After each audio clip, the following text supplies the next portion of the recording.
한국은 2025년 기준 1273조 원에 달하는 국가부채에 직면해 있습니다. GDP 대비 부채 비율은 54.5%로 노르웨이나 뉴질랜드 같은 선진국 평균을 넘어서는 수준인데요.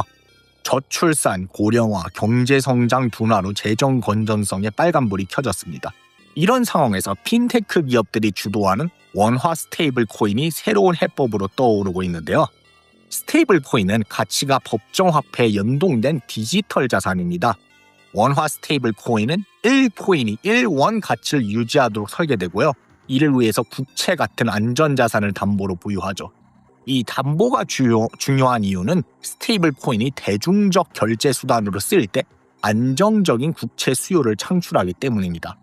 국채 수요가 늘면 금리가 낮아지고 정부는 더 저렴한 비용으로 자금을 조달할 수 있게 되죠. 미국 사례를 보면 이 효과가 명확해지는데요. 미국은 36조 달러 규모의 국가부채를 안고 있지만 스테이블 코인 발행사인 테더와 서클이 이를 기회로 삼았습니다. 테더는 990억 달러, 서클은 500억 달러 규모의 미국 국채를 보유하고 있죠. 이들은 디지털 결제 시장의 성장에 힘입어서 국채의 주요 매수자로 자리 잡았고요. 특히 테더는 독일이나 한국 같은 국가보다 더 많은 미국 국채를 보유하면서 시장에 큰 영향을 미치고 있습니다.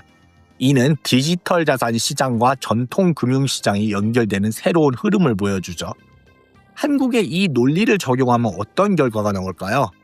2024년 한국 간편결제 시장 규모는 약 400조 원, 그중 카카오페이와 네이버페이가 239조 원을 차지합니다.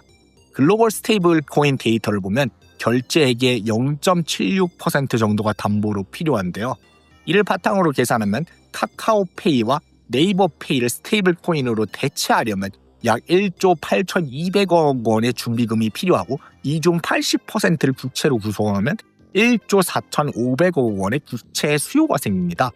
전체 간편결제 시장이 스테이블 코인으로 전환된다면 최대 2조 4,300억 원 규모의 국채 수요가 창출될 수 있는 거죠. 이는 2025년 국채 발행 계획이 1.2%에 해당하는 결코 작지 않은 규모라는 거죠. 이런 수요는 정부 재정에 직접적인 도움을 줍니다. 국채 수요가 증가하면 금리가 낮아져서 정부의 이자 부담이 줄어들죠. 예를 들어서 신규 국채 포인트가 금리가 0.01포인트만 낮아져도 2025년 197조 6천억 원 발행해서 약 197억 원의 이자를 절감할 수 있다는 거예요. 수조 원대 수요가 안정적으로 유지된다면 절감액은 수천억 원에 이를 수 있고요. 스테이블 코인의 준비금은 기존 간편 결제의 충전금과는 다른데요. 카카오페이나 네이버페이의 충전금은 이용자 보호를 위해서 은행에 예치되고요. 수익을 낼 수 없죠. 반면 스테이블 코인의 준비금은 국채 같은 수익 자산에 투자돼서 발행사가 이자를 통해 수익을 얻습니다. 이 수익 구조는 발행사가 국채를 선호하게 만드는 핵심 이유이고요.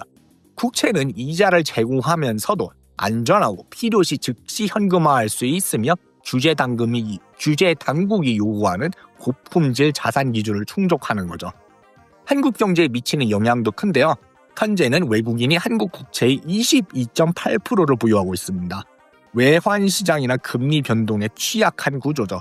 하지만 스테이블 코인은 국내 결제 수요에 기반한 안정적인 국채 매수처로 작용하거든요. 이는 외국인 자금이 빠져나가도 시장을 안정시키는 방파제 역할을 할 수 있게 되는 거죠. 일본처럼 부채를 국내 자금으로 소화하는 구조에 가까워지는 셈이죠. 기업들의 움직임도 빠른데요. 카카오페이는 원화 스테이블 코인 상표권 18건을 출원하면서 발행을 준비 중입니다. 다나는 페이코인 마스터카드를 통해 스테이블 코인 결제를 상용화하고 리플과 아발란체 기반의 통합 결제 시스템을 테스트하고 있고요.